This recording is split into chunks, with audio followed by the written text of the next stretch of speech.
નમસ્કાર, આપ જોઈ રહ્યા છો એબેલ 24 ન્યૂઝ વડનગર. વડનગર તાલુકાના વાગડી સાબરમતી નદીમાં ફસાયેલા 7 લોકો ગાંધીનગર ફાયર બ્રિગેડ ટીમ દ્વારા સલામત બચાવ્યા. ગાંધીનગર ફાયર ટીમ ઘટના સ્થળે પહોંચી અને સ્થાનિક સાધનો અને બોટની મદદથી 7 લોકોને સહી સલામત બહાર કાઢવામાં આવ્યા. 24 કલાક બાદ નદીમાં ફસાયેલા 7 લોકોને રેસ્ક્યુ ઓપરેશન સફળ રહ્યું. કોઈ જાનહાનિ થઈ નથી. સાબરમતી નદીમાં વહેતું પાણી અને વરસાદ લાગ્યો સંકટ, પણ ફાયર ટીમ બની જીવનદાતા. કોઈ જાનહાનિ નોંધાઈ નથી. ઘટના બાદ લોકોમાં તંત્રની સારી કામગીરી માટે સકારાત્મક પ્રતિસાદ જોવા મળ્યો. વલાસના વાગડી સરપંચ તલાટી અને શોભાસાન સરપંચે જાતે ઘટના સ્થળે હાજરી આપી અને લોકોને હિંમત આપી અને વ્યવસ્થા માટે દોડધામ કરી. પ્રશાસન અને ગ્રામ પંચાયત વચ્ચે સારું સંકલન જોવા મળ્યું, જેના કારણે 7 લોકોની જાન બચી શકી. આવી લોક પ્રતિસાદની અભિવ્યક્તિ થઈ. સ્થાનિક રહેવાસીએ જણાવ્યું કે સમયસર ફાયર ટીમ આવી ગઈ, નહીંતર મોટી દુર્ઘટના બની શકે તેમ હતી. રિપોર્ટર શૈલેષ ઠાકોર. અમારી ચેનલને સબસ્ક્રાઇબ કરો, લાઇક કરો, શેર કરો. ગાંધી સાહેબ આપણે ફોન પર વાત ચાલુ કરી ને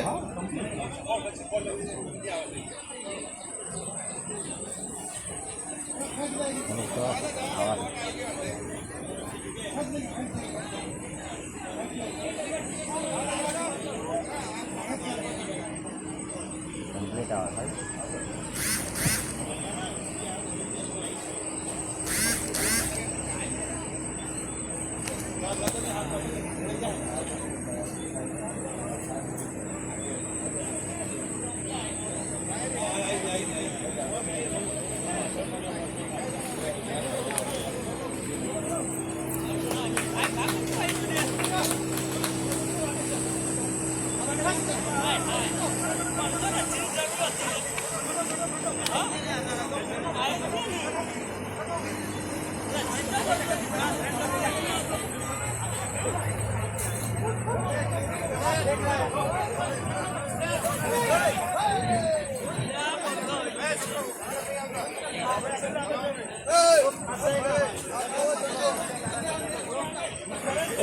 આવો તમે શાંતિથી બેહો એકણ પેલા આવીને ત્યાં બે બેઠ જાઓ.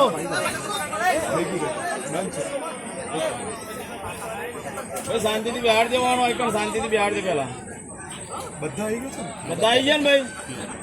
બધા આવી ગયા ભાઈ? તમે બધા આવી ગયા? હા, અમે છે સાઈડમાં થોડો બેસન વડનગર લઈ જવાના છે એમને પેલા મેડિકલ સાહેબ નીકળી ગયા બધા સાથે સાહેબ તો બાજુમાં આવી ગયો. પોણા ભાગનો રસ્તો આજે બિચારા કાલના છે, આખી રાતથી મથ્યા છે, ઘણું સારું કામ કર્યું છે. મુશ્કેલી કેવી છે?